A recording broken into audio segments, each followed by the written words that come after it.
संबीता की शादी आरब से हुई थी। आरब अपने मम्मी पापा का एकलौता बेटा था।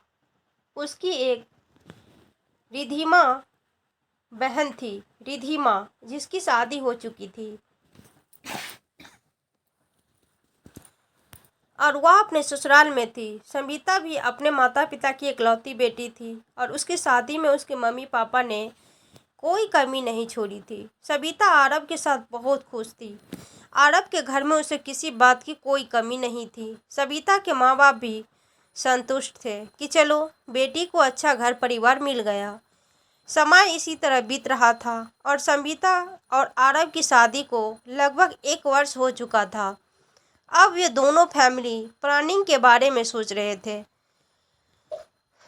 कुछ समय बाद संबीता प्रेग्नेंट हो गई और वह बहुत खुश थी। संबीता की प्रेगनेंसी को लगभग 6 महीना बीत चुके थे कि उसकी रिपोर्ट में पता चला कि बच्चे की रीढ़ की हड्डी सही से विकसित नहीं हो रही, ज़्यादा दिनों तक जीवित नहीं रह पाएगा। इसलिए डॉक्टर ने संबीता को गर्भपात अबॉर्शन की सलाह दी। संबीता यह सब सुनकर बहुत परेशान हो गई थी। साथ ही उसके सास ससुर और आरब भी, संबीता के मम्मी पापा भी आ चुके थे क्योंकि वह बहुत रो रही थी। रिधिमा भी अपने मायके आ गई थी और वह संबीता को समझा रही थी कि ऐसा कभी नहीं, कभी कभी हो जाता है। अब डॉक्टर जो बोल रहे हैं वही करना पड़ेगा। फिर संबीता की नॉर्मल डिलीवरी करवाई गई और बच्चे को हटा दिया गया। इस वजह से संबीता, आरब और उनके घरवाले बहुत दुखी थे। पता नहीं यह सब कैसे हो गया। करीब 1 साल बाद संबीता दोबारा गर्भवती हुई। इस बार भी सब कुछ अच्छा चल रहा था, लेकिन फिर से 6 महीने बाद वैसा ही हुआ। इस बार फिर बच्चे की रीढ़ की हड्डी का विकास रुक गया और वह अपाहिज ही पैदा होता और ज़्यादा दिनों तक जीवित नहीं रह पाता। इसलिए डॉक्टर ने फिर से गर्भपात की बात कही। इस बार संबीता पूरी तरह से टूट चुकी थी, लेकिन अब किया भी क्या जा सकता था। उसके मम्मी पापा, सास ससुर, ननद, रिधिमा और आरव सभी उसे समझा रहे थे। इस बार उसकी हालत पहले से ज़्यादा नाजुक थी।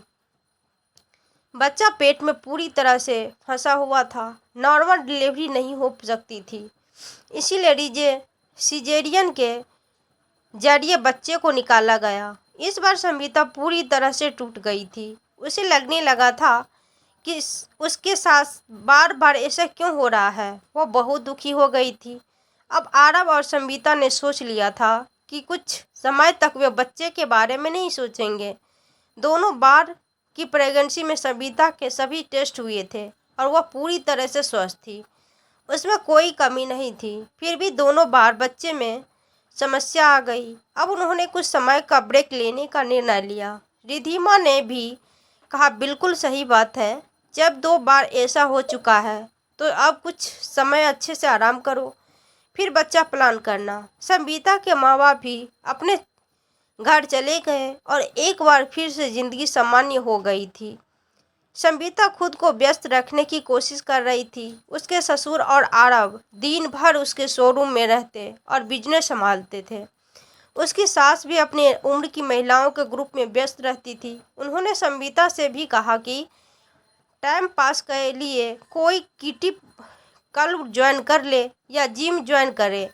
जितना खुद को बिजी रखेगी उतनी ही जल्दी रिकवर करेगी और खुश रहेगी। संबीता ने भी सोचा कि खुद को बिजी रखना अब ज़रूरी हो गया है। उसने खुद को क्लब, किटी पार्टी आदि में व्यस्त कर लिया।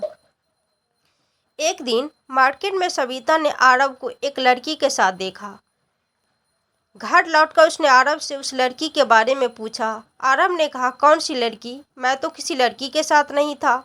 लेकिन संबीता को आरव की बात पर यकीन नहीं हुआ और वह उस पर गुस्सा होने लगी। बोली, मैंने अपनी आंखों से तुम्हें एक लड़की के साथ देखा है, तुम मुझसे झूठ बोल रहे हो। आरव ने कहा, तुम्हारा दिमाग खराब हो गया है। अगर मैं किसी लड़की के साथ होता तो तुमसे झूठ क्यों बोलता? मैं तो दिन भर शोरूम में था, पापा से पूछ लो। लेकिन संबीता ने उसकी बात नहीं मानी और खूब बवाल मचाया। आरव गुस्से में कमरे से बाहर निकल गया और संबीता रोती रोती अपने कमरे में सो गई। 2 दिन तक समीता ने आरब से कोई बात नहीं की, लेकिन फिर उनके रिश्ते सामान्य हो गए। समीता को लगा शायद उसे ही वहम हुआ होगा।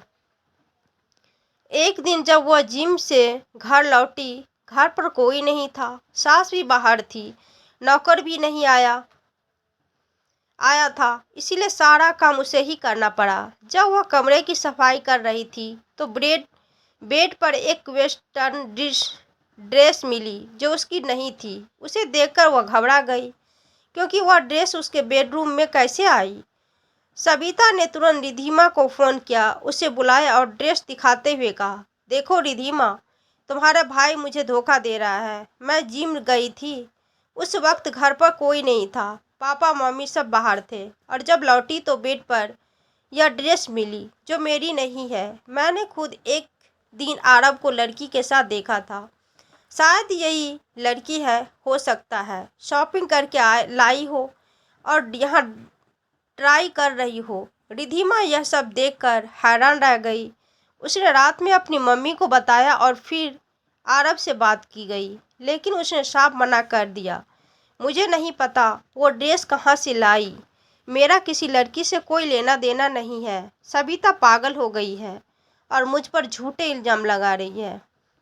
सास ससुर ने कहा, चलो बेटा, इस बार ये बातें यही समाप्त करते हैं। अगर फिर कभी ऐसा कुछ होता है तो हम इस बारे में गहराई से जांच करेंगे और सच सामने लाएंगे। सविता को लगने लगा कि अब आरब का उसमें कोई इंटरेस्ट नहीं रहा, ना ही वह उसके बच्चे को जन्म दे पा रही है, इसीलिए वह दूसरी लड़कियों में दिलचस्पी लेने लगा है।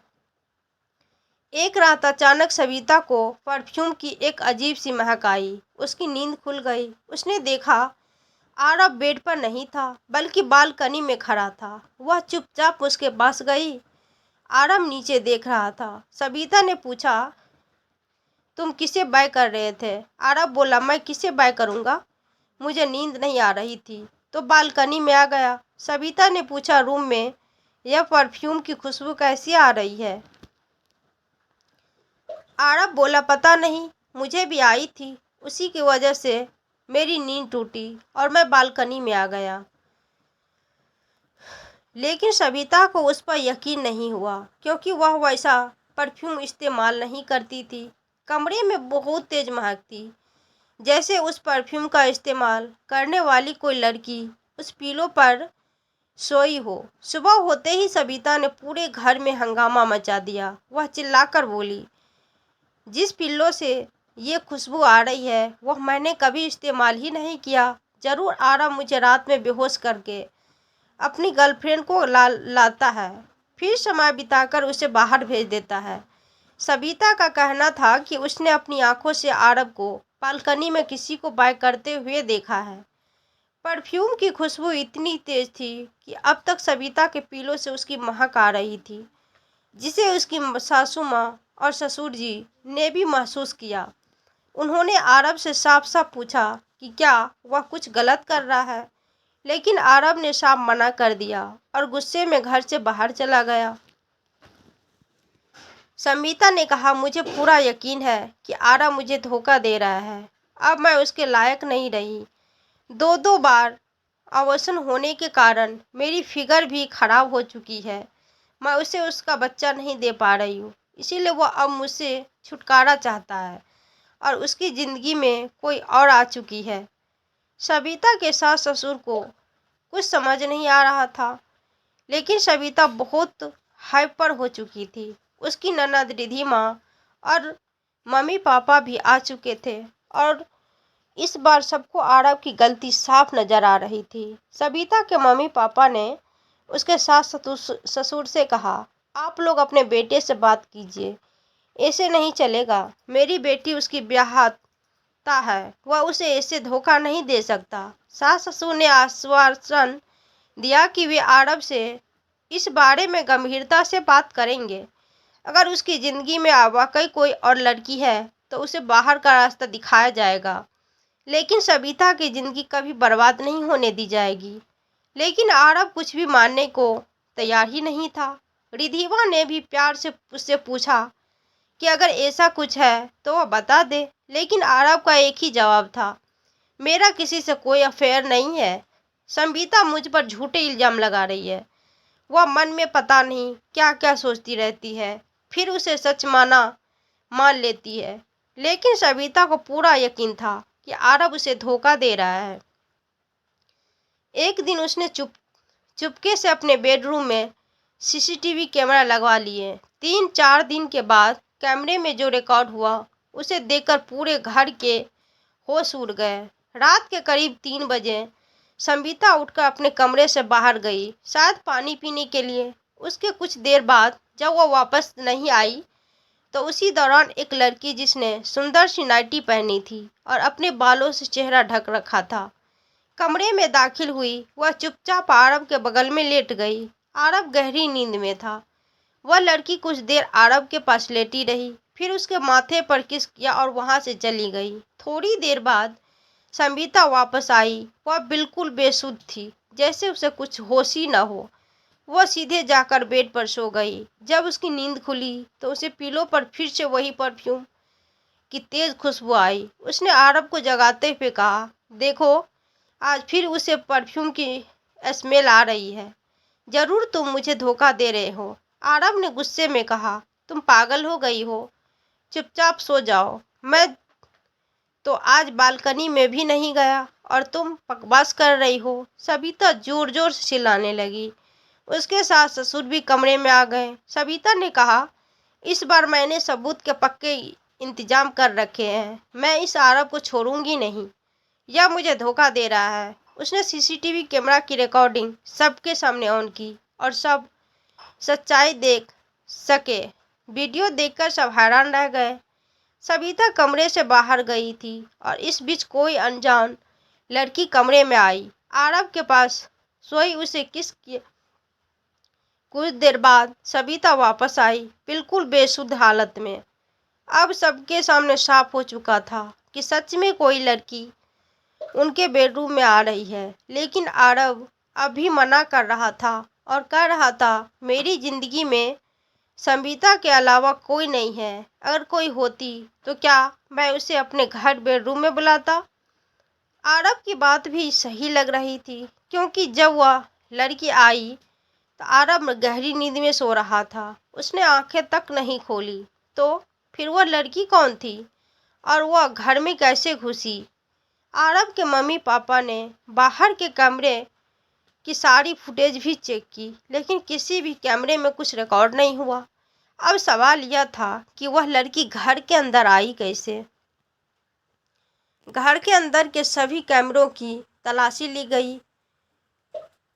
कहीं कोई लड़की छिपी तो नहीं, पर कहीं कुछ नहीं मिला। अब तो आरव के माता पिता और बहन रिधिमा को भी लगने लगा कि आरव शायद सविता को धोखा दे रहा है और उसे पागल साबित करने की कोशिश कर रहा है। सविता के मम्मी पापा बहुत नाराज हो चुके थे। बोले, हम तो आरव को सीधा साधा समझते थे, सोचते थे कि हमारी बेटी कितने नसीब वाली है जो उसे आरव जैसे पति मिला। लेकिन अब हमें यकीन हो रहा है कि वह ऐसा कर सकता है। लेकिन आरव बार बार इनकार कर रहा था, कह रहा था, मैं कोई साजिश नहीं कर रहा, मुझे नहीं पता यह सब क्या हो रहा है। घर में सभी लोग परेशान हो चुके थे। सविता को उसके मम्मी पापा कुछ दिनों के लिए अपने साथ ले गए। सास ससुर ने भी कहा, हाँ, कुछ दिन सविता तुम्हारे साथ रहेगी तो अच्छा रहेगा। तब तक आरव भी शांत हो जाएगा और दोनों एक दूसरे की अहमियत समझ सकेंगे।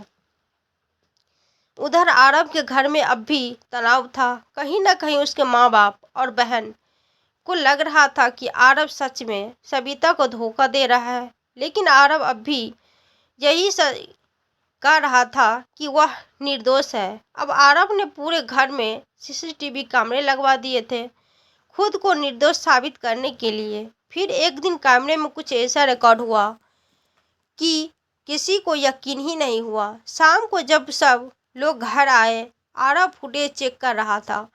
उसने देखा एक लड़की बहुत आराम से दरवाज़ा खोलकर वेस्टर्न आउटफिट में घर के अंदर आती है। उसके बाल खुले थे और उसने अपने चेहरे को ढका हुआ था, जिसे पहनना पहचान मुश्किल था। उसे वह पूरे घर में घूमते और फिर बेडरूम में जाती, आराम से बेड पर बैठती है, पिलो को उठाकर उसे किस करते, कुछ कहती, शायद आई लव यू या कुछ ऐसा ही। फिर लावण्या के साइड पर थोड़ी देर लेटती है, फिर उठकर किचन में जाकर पानी पीती और घर लॉक करके बाहर निकल जाती। बाहर की फुटेज में कुछ खास ऐसा नहीं मिला। वह लड़की पैदल ही सड़क किनारे से आई थी और सीधा घर में घुस गई। सबसे हैरानी की बात यह थी कि उसके पास घर की चाबी थी। अब सबके दिमाग में यही सवाल था, वह लड़की कौन है, कैसे घर में आई, क्या आरव ने ही उसे चाबी दी थी। आरव के माता पिता ने उससे पूछा, अभी वक्त है, सच बता दे, क्या तूने इस लड़की को चाबी दी है, कौन है ये। आरव ने कहा, मुझे कुछ नहीं पता कि यह लड़की कौन है और मैंने किसी को नहीं चाबी दी है। बेहतर होगा कि हम पुलिस में रिपोर्ट दर्ज करें, कम से कम उस लड़की को पकड़ तो सके जो बिना इजाज़त के हमारे घर में घुस जाती है। अब आरव के मम्मी पापा को भी लगने लगा कि वह सच कह रहा है। उन्होंने पुलिस स्टेशन जाकर सारी फुटेज दिखाई और लड़की के खिलाफ शिकायत दर्ज कर दी। पुलिस ने वादा किया कि वे जल्द ही इस केस को सुलझा लेंगे। उधर सविता अपने मायके में मम्मी पापा के साथ थी। उसे इस घटना के बारे में कुछ भी नहीं बताया गया क्योंकि वह और भी परेशान हो जाती। अब आरव ने ठान लिया था कि इस बार वह दूध का दूध और पानी का पानी करके ही रहेगा, क्योंकि वह भी इन बातों से बुरी तरह थक चुका था। जल्दी ही इसका अगला पार्ट क्लिक कर दिया जाएगा और अपना आपको समझ आ रहा है वह लड़की कौन है, क्यों अथर्व के घर में इस धारा से घुस जाती, तो कमेंट में जरूर